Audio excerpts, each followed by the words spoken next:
Welcome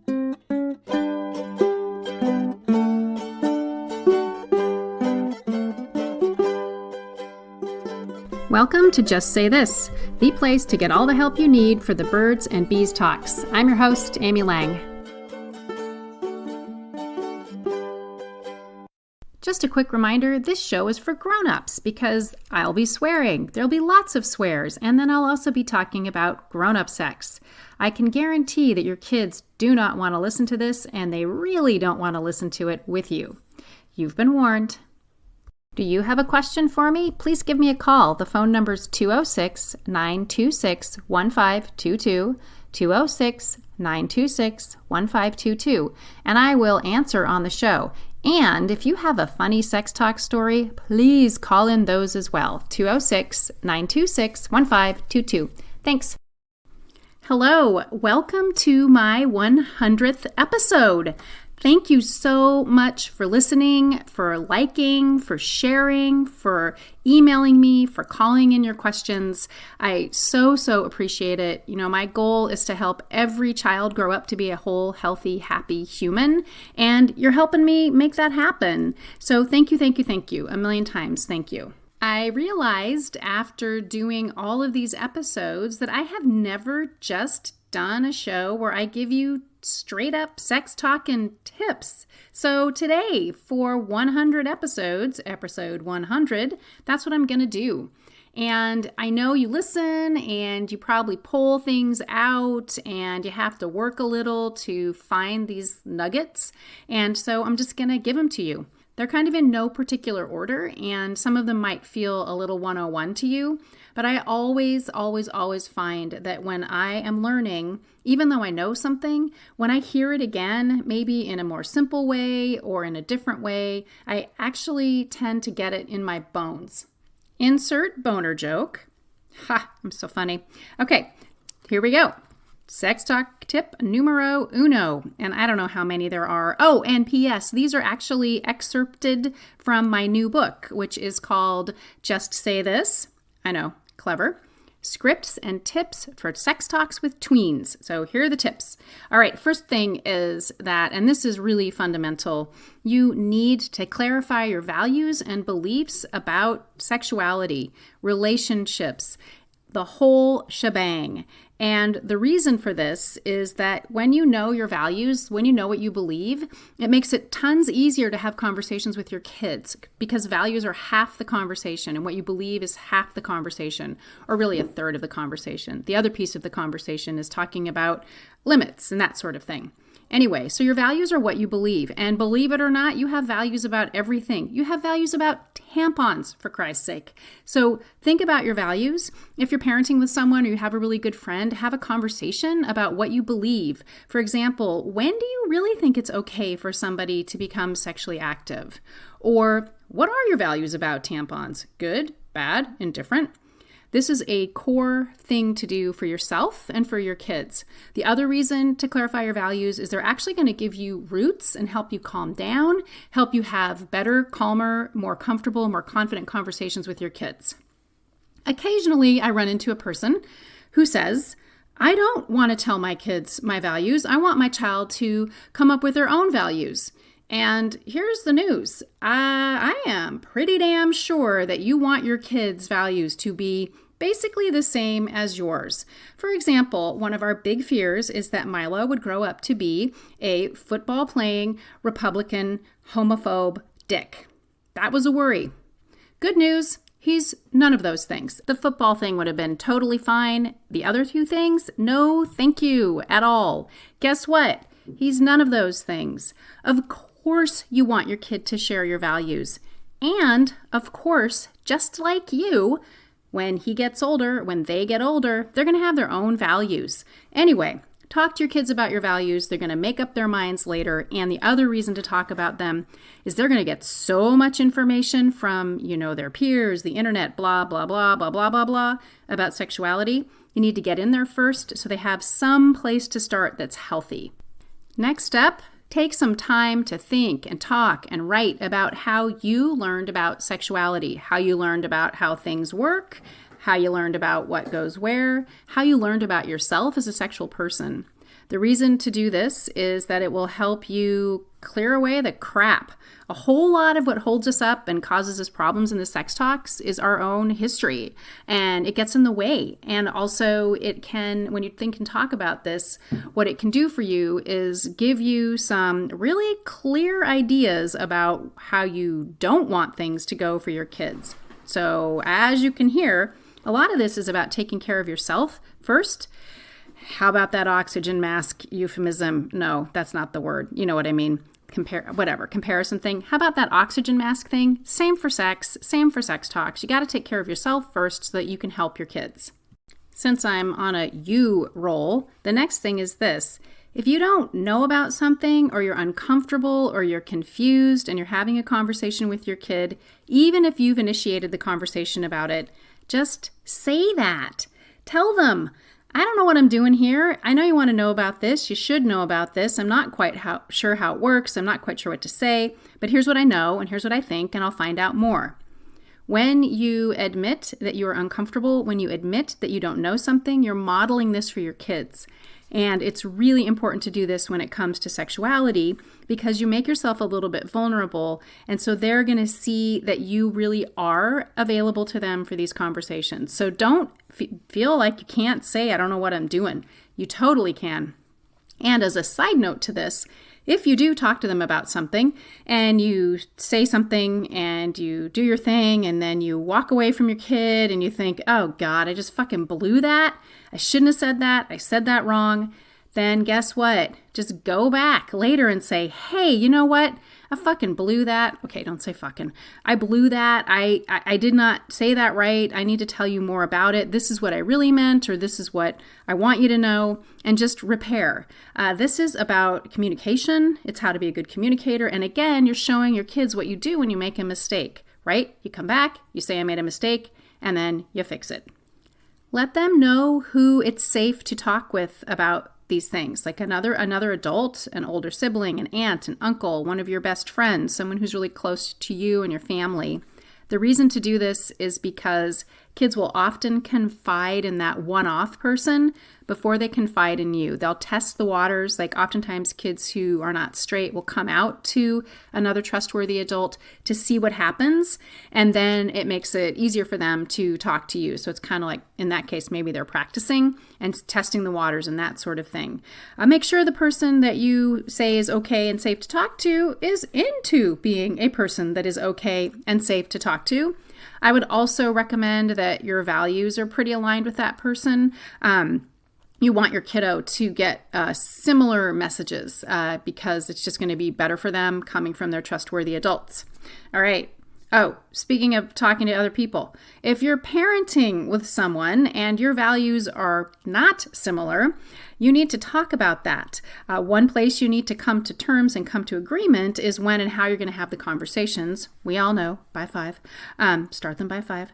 And the other piece is what you're going to do with your values differences. One technique is to say to your kids, your parent, this parent thinks this and I think that. Your other parent thinks this, I think that. And you get to decide what seems right and true for you. And this can be difficult, especially if you're, not together in parenting, but it's important for your kids to know that. And it's important for both parents to be having conversations with their kids. And I know sometimes people are like your former parenting partner, or even your current parenting partner, you think they are way, way, way, way wrong and off base. And so you need to be careful about that. But just addressing that is really important as well. Okay, enough about you. Let's talk about them. First of all, when they're ready to know about sex, they'll ask. That is just not a thing. Lots and lots of kids never ask questions. As you may know, my child told me that he would never ask me or his dad a question about sex. It was a really great moment in our lives. Well, mostly for me. Carrie's like, whatever.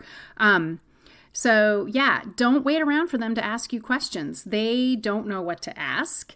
They might not want to ask. It might not even be on their radar. And it's not their job to be asking us questions. That makes them responsible for their sexual health education. It's not their responsibility. It's yours. So don't wait around for questions. They need to know this stuff, whether they want to know it or not. And there's so many opportunities in life that you can find ways to work things into conversations. And another tip actually with this is if you need to talk to them about something, I actually have a small group called, I'm calling it the Hive, but I'm going to switch it to the Nest. So it's called the Nest. It's a small group of, it happens to just be moms. And we've been talking about gender, and we did LGBTQ and gender today in our little session. And one of the moms said, this is not, we don't have these people in our lives, and for a variety of reasons. Don't get all judgy, please.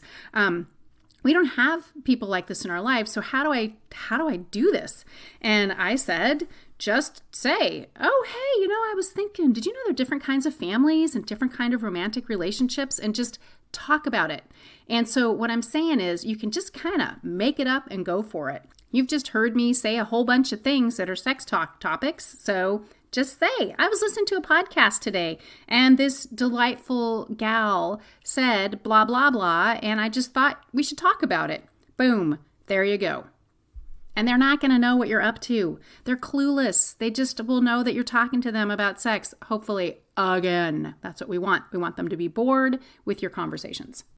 And when you're having these conversations, don't forget that sex is a wonderful, pleasurable, fun part of life. It's important, sure, and there are things that can go sideways, but they need to see this as a healthy, positive part of being a human being, that relationships are fun and important, that sex and being a sexual person is really great and it's a good thing, rather than rather than the messages we got, which is not that for most of us. So be sure to be talking about that as well, because remember, we're preparing them for this part of life, right? And if we're looking forward and we're helping them understand how to do this well and how to feel good about themselves, and that's our focus, they're going to do better and they're going to feel better. So don't forget to keep this positive. And yeah, there's shitty shit you have to talk about. It's really hard to make rape positive, right? But getting there, like all the other stuff that happens that's good, talk about that and make sure it sounds good, feels good, and that's the message they're getting. I've said it before, I'm going to say it again. Keep the conversations short and sweet. What I'm doing to you right now, do not do this to your kids. You've elected to be here with me and listen to me. Short and sweet rules the day. And they will appreciate it. They don't like to be lectured about this. You don't like to be lectured about this. I mean, maybe you like to be lectured by me, but that's different. Your kids don't want to be lectured. The other reason to keep it short and sweet is because that makes it feel more normal. You have conversations that are short and sweet in your family life about all kinds of things, like why they shouldn't be leaving their cereal bowl in the middle of the living room because gross and pick up after yourself, right? You have short and sweet conversations about why it's important to say thank you and write thank you notes, right? Hello, thank you notes, very important. People love to get mail. And so this is a normal part of your life already, so you want to establish these conversations in the same way. And again, they don't know what you're doing. They don't know what you're doing, especially when they're younger. Eventually, they will get on to you, and then you just got to deal with it. And it's also easier when they're older because you don't have to be so planful. You can just talk about everything. Anyway, short and sweet. Sometimes you might have something that you feel you'll find yourself talking, and then you'll think, oh, God, I'm going on and on and on, and you might start to get anxious about it, or you won't shut yourself up. The second you find yourself blathering, just say, oh my God, I've just talked about this way too much. Let's just pick it up later. Do you have any questions? And then be done. And then pick it up later. Another technique is to, especially with your kind of middle schoolers, is to say, I got to talk to you about a sex thing. Here, just set your timer. Let's just set a timer for 3 minutes. You say your thing. The timer goes off. You're done. That's all legal. All legal. Oh, speaking of legal ways to communicate, write them notes, send them texts, have a journal. I used to have a thing called the Ask Anything journal, and it was a journal where the kids could write their questions and you would write the answer. The parents could write the answers back. Really easy to do that. It's fun. You can keep it private, and it's just another way to communicate with them. Write them notes. Don't put notes in their lunchbox about sex because that's just kind of heartless, although at some point it could be pretty fucking funny.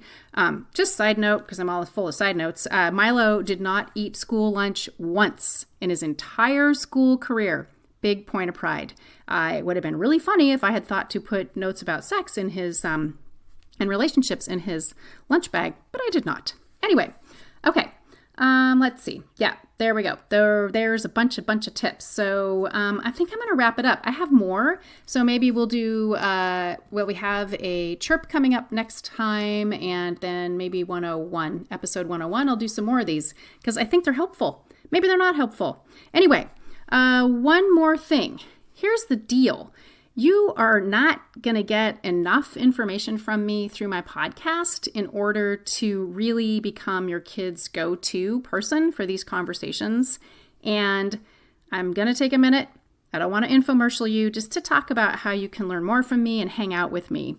And just to be clear, these conversations are not about you. They're about your kid and helping your kid grow up to be a whole, healthy, happy adult who has a great relationship with themselves as a sexual person, who really understands, as much as you possibly can, this world of sexuality and relationships. I have an online resource. It's a treasure trove of everything you need. It's got 95% of what you need to become their go-to. It's called the Birds and Bees Solution Center, and the website is birdsandbeescourse.com. The link is in the show notes, of course. And there's stuff there that will be helpful to you, more clear things other than what you're learning from me here. There's age by age information, so you don't have to guess what's age appropriate. There are videos about porn, what to do with porn exposure, how to prevent porn exposure, gender, puberty, online safety stuff, a bunch of different things. And then I want this to be as accessible as possible for people. So it is $69 a year. That works out to, are you ready? 19 cents a day. 19 cents a day. And if you use the code 100 when you check out, it'll give you 15% off. If I were really nice, I'd give you 100% off, but I'm not nice. I mean, I am nice, but I'm running a business. Anyway, if you want them to do better than you, if you want to feel better about this whole thing, please go check out the Solution Center. Again, it's birdsandbeescourse.com. Okay, infomercial over. One last thing. Thank you so much for listening. I really love doing this. I love to give advice. I love that I'm helping you. And so I would really appreciate it if you would share maybe one episode that really resonated with you. Maybe it's this one, right? Let's get this party started for other people because you've started the party. And lastly, I need your questions. This show doesn't happen without your questions. So please give me a call, 206-926-1522. 206-926-1522. Alrighty, thank you. Happy 100th episode to me, and thank you so, so much. All right, have a great day.